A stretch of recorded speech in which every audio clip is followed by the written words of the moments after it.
Hi, my name is Michael Friedman. I am an external instructor with the Bucerius Law School, both with the international program and the master's program. I come from the United States and I trained as a lawyer in the San Francisco Bay Area. I worked as a litigator for approximately 10 years in that area, primarily as a criminal defense attorney. And about 10 years or so ago, I migrated to Germany, where I live with my German wife. And for about the last 9 years, I've been teaching with the Bucerius Law School in various capacities. And currently I teach negotiation as well as some workshops on presentation. In terms of why I teach or why I enjoy teaching, as I thought about this question, it's sometimes it's fun to think about these questions. I realized that for me it's gratifying, and it's gratifying in two ways as I thought about this. On one hand, it's obviously gratifying when you teach people something and you see the light go on in their eyes and they find value in it and they've learned something that they can use, whether it's a practical skill or a substantive skill. That's a good moment when you take someone from point A to point B and point B has value to them. That's a very rewarding moment. But it's also very gratifying in terms of the challenges that it poses to you as an instructor and to overcome those challenges. So what I mean is that presumably anyone who's teaching in front of a class knows something about the topic they're talking about. That's why they were chosen to be an instructor. But we can probably all agree that it's not the only qualification for being a successful instructor to know something about the topic. And part of the challenge, of course, is how do I convey this information to students, whether it's a small seminar of 5 students or a classroom of 80 or more students.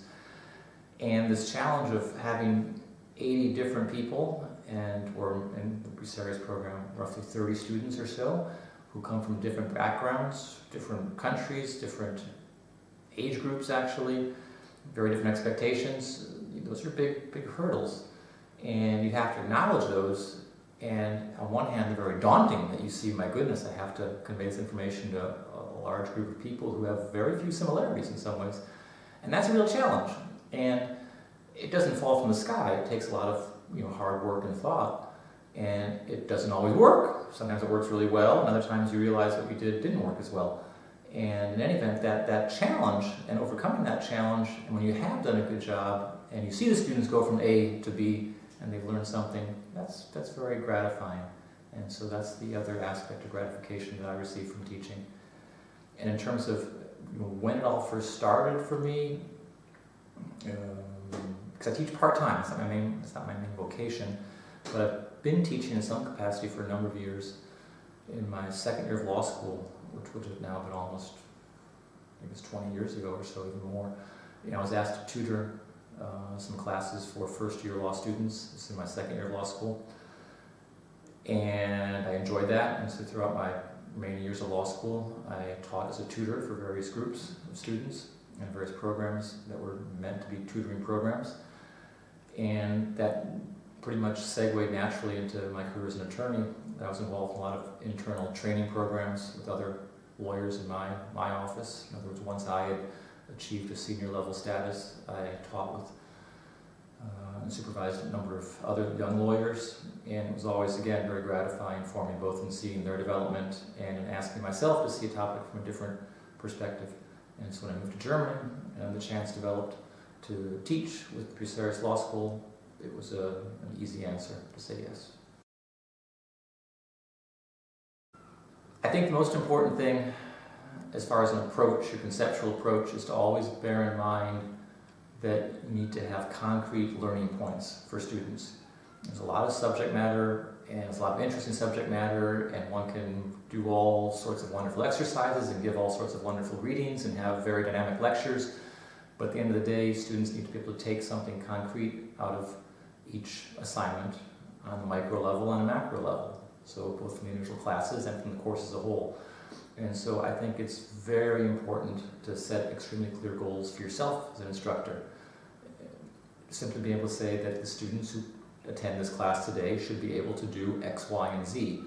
Now, whether or not you're explicit in saying to them each class, today you will learn X, Y, and Z. That's a bit secondary, but it's important to have that framework in your mind that today I expect them to be able to do these things, or I want to convey these 3 points or these 2 points. And for the class as a whole, to have very clean, defined goals for what you hope to accomplish, because obviously if you don't have those clean, defined goals, you can't realistically expect your students to walk out with anything more than an amorphous appreciation of the topic. And we're striving for more than that. In terms of how one then accomplishes that on the micro level in the classroom, it depends a lot on the course you're teaching. I've taught some substantive courses that are by their nature lecture driven. And that's a little bit harder because you're kind of limited to a certain extent to a lecture approach. In negotiation, it lends itself very well to a dynamic approach, which can combine lecture with student interaction as far as students involving themselves in a simulation, and then a debriefing type discussion, which again naturally lends itself to allowing students to voice their thoughts and their experiences and their opinions. And that makes a very, very dynamic environment. And so the current course that I primarily teach in negotiation, I'm not saying that it's picking low-hanging fruit off the tree, but it's probably a bit easier than perhaps teaching a course in income tax, because it lends itself so well to the student dynamic, because you're trying to, I believe, cover different points as far as how you convey the information. You'd like to have some lecture, you'd like to have some interaction, you'd like to have some discussion, you'd like to have room for different dynamics. And what I'm teaching right now lends itself well to that, and I try to do that, but I've tried to have the same approach in other courses as well. And what that means again is to cover different bases. No one wants to be talked to for 90 minutes. And people like to engage material themselves as well. And so the trick is to make sure you find ways to let the students, whether they have to talk or not, to actually engage the material, to engage problems, and to hopefully do that in an interesting fashion. And that usually means trying to make sure everything's always relevant to them. Ask yourself the question of why should they care? I mean, they have to care for their grade or for the curriculum points or whatever else, but why should they care? Why should they care as a young professional or someone who's going to be a professional or already is a professional and is in a further degree program? And so you have to always ask yourself that, and hope if you can answer that question, then you'll be that much closer to be able to help them to understand that. And so that's kind of my conceptual way of thinking about teaching. As far as specifics, beyond the notion of trying to involve students, I think it's very important to make sure that your concluding tasks, whether it's an exam or an essay, are meaningful and actually bring together the material. I think that it's like when you go to a movie or a book and it's a wonderful book but the last chapter doesn't quite add up and leaves you with a certain unpleasant taste in your mouth or dissatisfaction or melodramatic feeling, different word I'm looking for, anticlimactic feeling. And so you really have to remind yourself that that's part of the course as well. And if the students can't say, oh, that was the project or the question that tied the strings into a bow, then you've failed, I think, as an instructor. And that's not always easy as well, because you also have to craft something which allows you to grade students, which is perhaps the hardest part about teaching, is having to grade people sometimes. And so it's important to really spend time thinking about what's a meaningful concluding exercise or exam question for this course. Okay, my secret ingredient for being an effective teacher, one which I would encourage every instructor to do. It sounds really easy, but I think it's not as easy as it sounds, and that's to care about your students, right? To treat them as individuals and not treat them as students. Of course, they are your students, and there's a natural hierarchy to the classroom, but to treat them with respect as individuals, to appreciate their needs, their schedules, their problems, their concerns. Learn their names, right? I'm blessed right now because the classes are small enough. Right now I don't have any class of more than 35 people, that with a little bit of effort, by the end of the first class, I know everyone's name. And names are a valuable commodity for everyone, for me as well, and for students as well. And taking the time to learn people's names shows that you care about them as individuals. We're in an electronic age. If you give them your email address and say you can contact me for whatever reason or question you might have, implicit in that giving of your address is that you're going to respond to their emails promptly. And respond promptly to emails. Again, show them that you care. If they ask you a question in class that you can't give a satisfactory answer to, and you realize in that class session that it wasn't a satisfactory answer, don't be naive about that and pretend that that wasn't really on point.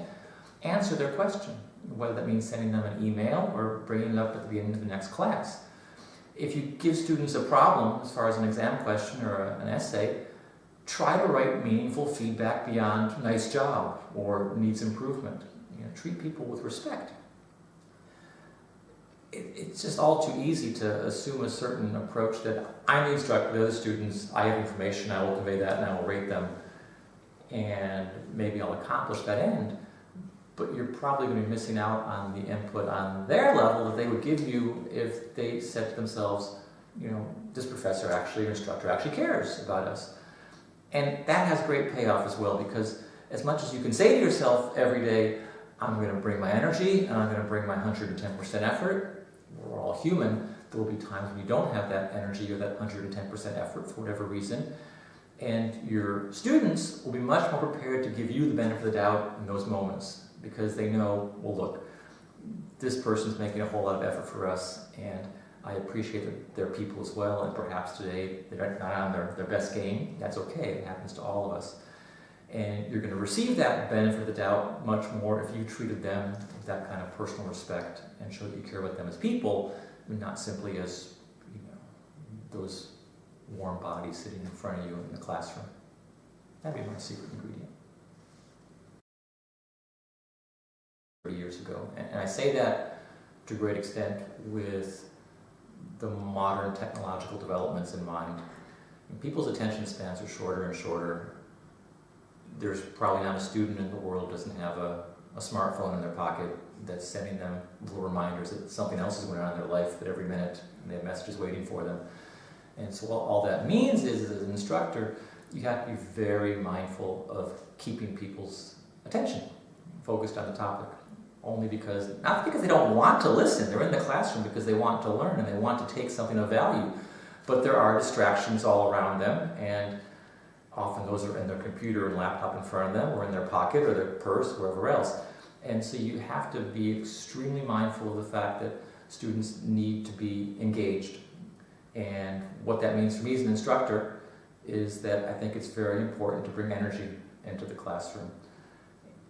To realize that you can't rely on your past accomplishments. The fact that maybe you've been well rated as an instructor is nice, and that may bring people into the classroom, and it may get them over the first hump of dissatisfaction. But pretty soon, if you're not bringing something to the table as far as both content and your person, people begin to lose focus, because again, there's all these distractions out there, and often quite compelling distractions. Students have real lives and real problems and other issues as well, and you can't expect them to just forget everything when they walk into your classroom because you're on stage. So for me, I think it's a key issue is to every class to bring my top energy level and be professional about that, because I as well, I have a family and I have another job and other problems and issues. I need to be able to essentially turn a switch on that says that's all there now, and when I walk through this threshold of the door, my students in my class are all that matter. And I can't expect them to give me the benefit of the doubt because of what they've heard from some other class or some other students, or because they think the topic is interesting. I need to bring my best effort every time. And so I think it's important to just remind yourself of that. And before you walk through that door, take a deep breath and say, I'm going to give them my maximum energy level. Because if you don't, they'll see through you in a matter of seconds. And at that point, you start to risk losing your focus and their focus and your goal, which again is a very simple goal, to take them from A to B as far as their knowledge becomes threatened. Not because they don't want to learn, but because the basis, the pillars aren't there. And one of the key pillars is an instructor who is engaged and dynamic. And it's not to say that you have to dance in front of the classroom or that you have to have a particularly theatrical approach or theatrical voice, but to bring your energy and to bring an engagement that the people can perceive and sense.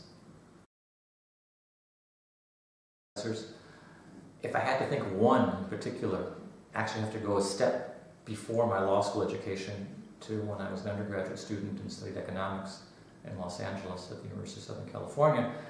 And Ken Norton, wherever you are, Ken, I still think about you all the time, wasn't a professor.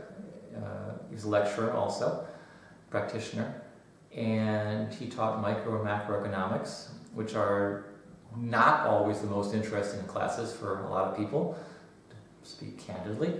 And he did a couple things which to me were so compelling that I always kind of keep in mind and remember and try to emulate.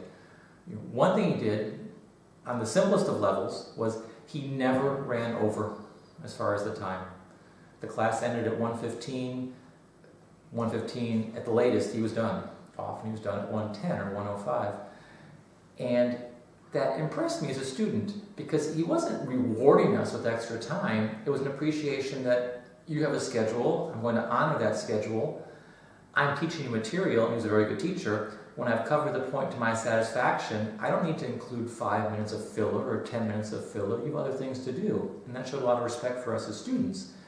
And it showed, I thought, a lot of professionalism on his part, that he knew the material so well that he'd be able to cover it in the time frame he was given and not expect us to have to sacrifice our own schedules and be polite and wait when often we really couldn't wait. The other thing which he did, besides bringing a lot of energy and enthusiasm to the class, was every class had this feeling of a journey. There would be a topic that would be raised and introduced, and he would discuss it, and it was economics. Often there'd be some graphs that would be used, and he'd be charting things out and asking us to chart along with him. And at the end, he would pull the rabbit from the hat. Whatever that point was, whatever the idea was, or the key issue was, or the upshot of the principle was. And so every class had this feeling of it was a revelation. And I'm not going to say I was hanging on the edge of my chair. It was economics after all. But at the same time, there was this sense of where are we going with this? And the payoff was always there. And so in my mind, if I could think that half of my classes, I mean, of course, ideally all of them, but at least half of them have this quality of where the students go on this journey for 90 minutes or 2 hours, and at the end, something's pulled from the hat, and they say, aha, that's interesting, that's something I can use, I see where this is going now, it was worthwhile. I know the answer to the question of why I was here and why we're covering that. And that to me is the ideal instructor, and he's still my role model.